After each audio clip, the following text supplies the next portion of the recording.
Chaque jour, Charles et Carole vous présentent la leçon de l'école du sabbat.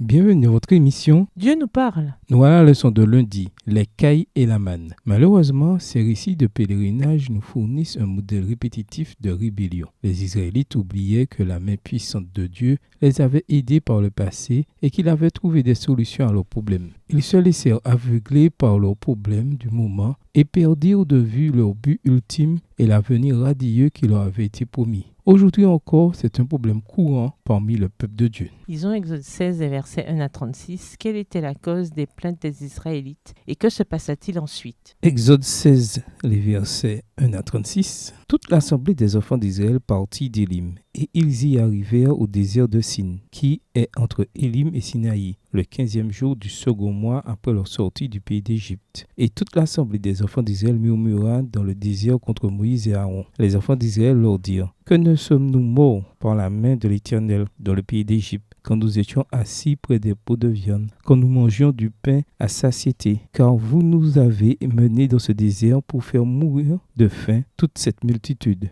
L'Éternel dit à Moïse: Voici, je ferai pleuvoir pour vous du pain du haut des cieux. Le peuple sortira et en ramassera jour par jour la quantité nécessaire afin que je le mette à l'épreuve et que je vois s'il marchera ou non selon ma loi. Le 6e jour, lorsqu'ils prépareront ce qu'ils auront apporté, il s'en trouvera le double de ce qu'ils ramasseront jour par jour. Verset 6. Moïse et Aaron dirent à tous les enfants d'Israël: Ce soir, vous comprendrez que c'est l'Éternel qui vous a fait sortir du pays d'Égypte. Et au matin, vous verrez la gloire de l'Éternel, parce qu'il a entendu vos murmures contre l'Éternel. Car que sommes-nous pour que vous murmuriez contre nous? Moïse dit: L'Éternel vous donnera ce soir de la viande à manger et au matin du pain à satiété, parce que l'Éternel a entendu les murmures que vous avez proférés contre lui. Car que sommes-nous? Ce n'est pas contre nous que sont vos murmures, c'est contre l'Éternel. Moïse dit à Aaron, dit à toute l'assemblée des enfants d'Israël: Approchez-vous devant l'Éternel, car il a entendu vos murmures. Et tandis qu'Aaron parlait à toute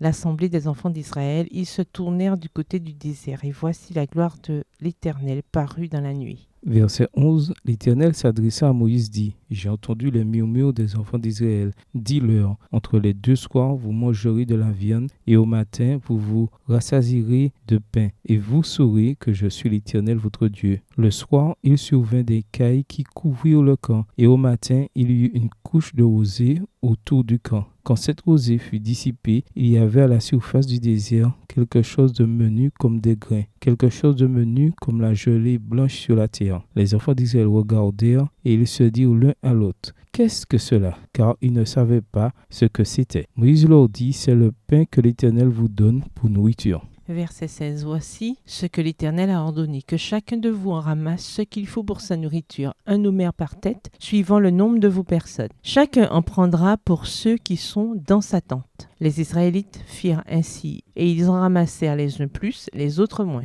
On mesurait ensuite avec l'homère. Celui qui avait ramassé plus n'avait rien de trop, et celui qui avait ramassé moins n'en manquait pas. Chacun ramassait ce qu'il fallait pour sa nourriture. Moïse leur dit que personne n'en laisse jusqu'au matin. Ils n'écoutèrent pas Moïse, et il y eut des gens qui en laissèrent jusqu'au matin. Mais il s'y mit des vers, et cela devint infect. Moïse fut irrité contre ces gens. Verset 21. Tous les matins, chacun ramassait ce qu'il fallait pour sa nourriture, et quand venait la chaleur du soleil, cela fondait. Le 6e jour, ils ramassèrent une quantité double de nourriture, 2 homères pour chacun. Tous les principaux de l'assemblée vinrent le rapporter à Moïse. Et Moïse leur dit: C'est ce que l'Éternel a ordonné. Demain est le jour du repos, le sabbat consacré à l'Éternel. Faites cuire ce que vous avez à faire cuire. Faites bouillir ce que vous avez à faire bouillir. Et mettez en réserve jusqu'au matin tout ce qui restera. Ils le laissèrent jusqu'au matin comme Moïse l'avait ordonné, et cela ne devint point infect. Et il ne s'y mit point de verre. Moïse dit: Mangez-le aujourd'hui, car c'est le jour du sabbat. Aujourd'hui, vous n'en trouverez point dans la campagne. Verset 26. Pendant 6 jours, vous en ramasserez, mais le 7e jour, qui est le sabbat, il n'y en aura point. Le 7e jour, quelques-uns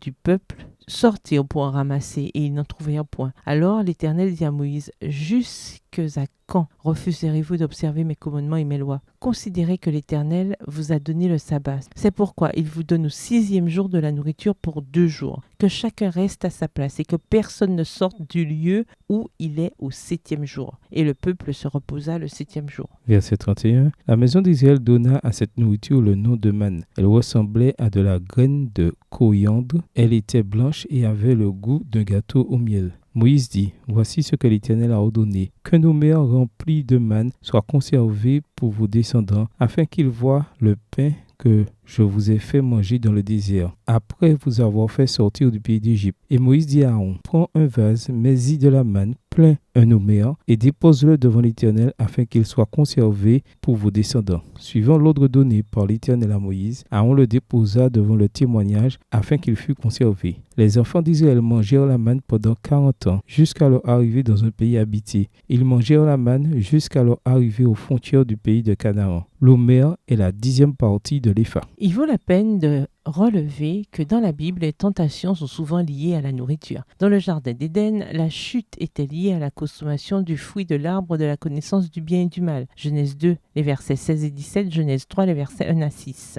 Quand Jésus fut tenté au désert, la première attaque de Satan portait sur la nourriture. Matthieu 4, le verset 3. Ésaü perdit son doigt d'aînesse à cause de son appétit. Genèse 25, les versets 29 à 34. La désobéissance d'Israël fut si souvent liée au manger et au boire. Pas étonnant que Moïse ait rappelé « L'homme ne vit pas de pain seulement, mais l'homme vit de tout ce qui sort de la bouche du Seigneur. Deutéronome 8, verset 3. La manne, bien sûr, était un pain céleste que Dieu fournit aux Israélites durant leurs 40 années dans le désert. Par ce don, il leur enseignait que c'est lui qui est le créateur et dispensateur de tout. Dieu s'est également servi de cette provision surnaturelle de la manne pour leur montrer comment observer le sabbat du 7e jour. Chaque semaine, 4 miracles se produisaient. Premièrement, pendant 5 jours, Dieu donnait une part quotidienne de manne. Deuxièmement, le vendredi, il donnait une double portion de manne. Troisièmement, la manne ne se gâtait pas du vendredi au sabbat. Et quatrièmement, aucune manne ne tombait le sabbat. Dieu accomplissait constamment ces miracles pour que le peuple se souvienne du jour du sabbat et célèbre la bonté de Dieu ce jour-là. Dieu dit, considérez que c'est l'Éternel qui vous a donné le sabbat. Exode 16, verset 29, version second 21. Les gens aiment manger. Nous avons été créés pour aimer manger. L'abondance de nourriture qui sort de la terre, notre régime originel, révèle non seulement que Dieu veut que nous mangions, mais que nous aimions ce que nous mangeons. Malgré tout, comment peut-on abuser de ce don merveilleux, celui de la nourriture, et de notre appréciation de ce que nous mangeons? Au revoir. Et à demain si Dieu veut. Dieu nous parle. Chaque jour, Charles et Carole vous présentent la leçon de l'école du sabbat.